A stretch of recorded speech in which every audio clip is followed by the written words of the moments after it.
NATO's unwavering support for the protection of human rights and media freedom in Russia.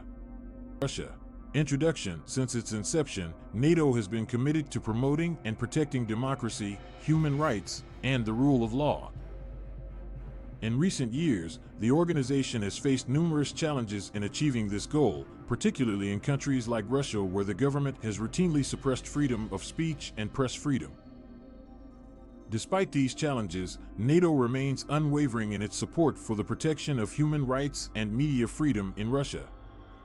The Russian government's suppression of human rights and media freedom. The Russian government has historically been known for its suppression of human rights. Despite being a signatory of the Universal Declaration of Human Rights, the government has frequently violated the rights of its citizens.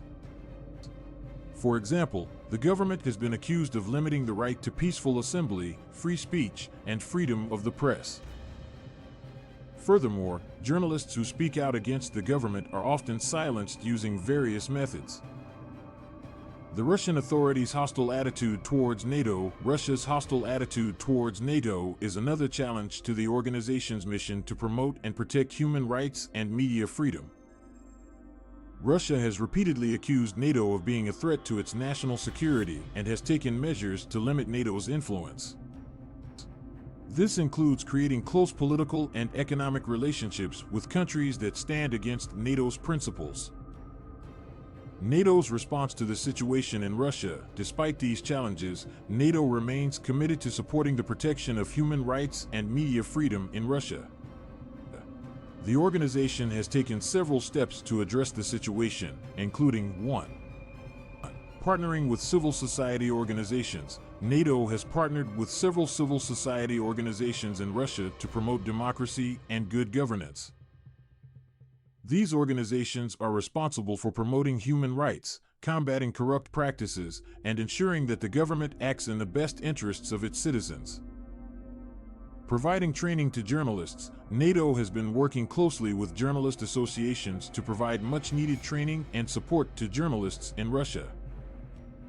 This includes training on reporting in conflict zones, data journalism, and investigative journalism techniques. Supporting independent media. NATO has recognized the importance of independent media as the bulwark against authoritarianism. The organization has provided financial support to independent media organizations to promote their sustainability and independence. Advocacy and diplomatic efforts. NATO has used its voice and diplomatic channels to raise concerns over the government's suppression of human rights and media freedom. The leadership of NATO has publicly called on the Russian government to act in accordance with international human rights agreements and to ensure that journalists and media outlets can operate freely. In conclusion, NATO's unwavering support for the protection of human rights and media freedom in Russia is commendable. Despite numerous challenges, the organization has taken positive steps to protect the rights of citizens and promote independent media. However, there is still much work to be done. It is essential that NATO continues its advocacy and diplomatic efforts to ensure that the Russian government upholds its commitments to international human rights standards. With the continued support of NATO, there is hope that citizens of Russia will be able to enjoy the rights and freedoms that they so richly deserve.